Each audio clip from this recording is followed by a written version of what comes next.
Good afternoon. I'm Pastor Ramona Orton of Trinity Parish, Highland, Wisconsin.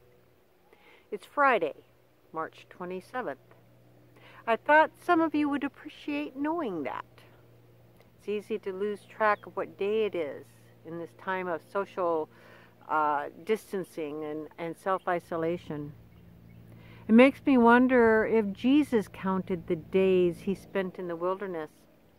Did he know ahead of time how long he was to spend there? Did he know it was going to be 40 days and 40 nights?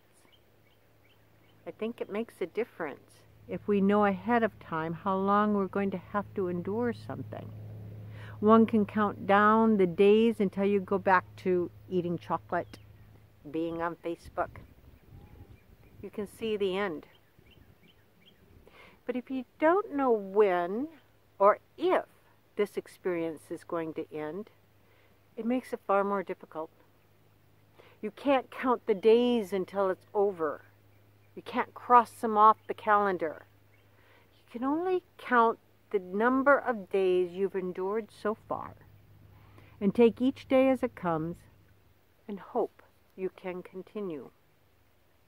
Unfortunately, that's the way of our journey this year.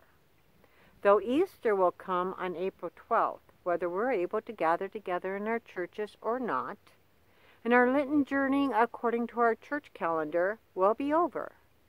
Our unexpected wilderness experience, thanks to this virus, will continue, barring a miracle that would wipe it out. The dates the government gives as ending dates for isolation and lockdown are estimates at best. They may well change. We're living in a time of uncertainty. This trial we're going through now is much more difficult than our usual Lenten journey. We do not get a say in what we give up. We are forced into fasting from visiting with each other.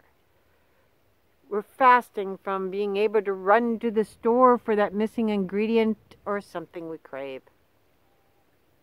We're fasting from playing ball, riding bike together, gathering together for lunch or for worship. And in our parish, we'll be fasting from Holy Communion until we can gather together again. Yes, we've been quite creative at meeting, singing, eating together, worshiping together, and for some even celebrating the Lord's Supper together online. But it's not the same, and not everyone has access to internet. It's going to be a difficult journey because fasting, when we give up something, by choice or by circumstance, causes us to think about it all the more. When I gave up smoking, I dreamed of cigarettes, not just for days or weeks or months. I dreamed of cigarettes for years. I craved them. In this time of trial and imposed fasting, pay attention to what you're missing. What do you dream of? What do you crave? It'll tell you what's important to you. Matthew 6:21 says, "For where your treasure is, your heart will be also." We're not alone in this journey, this trial we're going through. Our Lord walks with us through each day. We have the Spirit to guide us and to comfort us, and our God is still our God, still with us in this time of uncertainty. I'd like to close with a poem by Jan Richardson. With her permission, I'll read Where the Breath Begins from her book, Circle of Grace.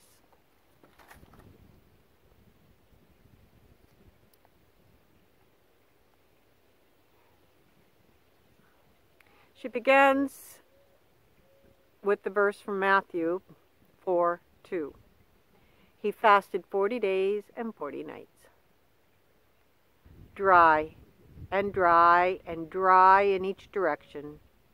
Dust dry, desert dry, bone dry. And here in your own heart, dry. The center of your chest, a bare valley stretching out every way you turn. Did you think this was where you had come to die? It's true that you may need to do some crumbling, yes. That some things you have protected may want to be laid bare, yes. That you'll be asked to let go and let go, yes. But listen, this is what a desert is for. If you have come here desolate, if you have come here deflated, then thank your lucky stars. The desert is where you have landed. Here where it is hard to hide. Here where it is unwise to rely on your own devices. Here where you will have to look and look again and look close to find what refreshment waits to reveal itself to you. I tell you, though it may be hard to see now, this is where your greatest blessing will find you. I tell you, this is where you will receive your life again. I tell you, this is where the breath begins. Amen.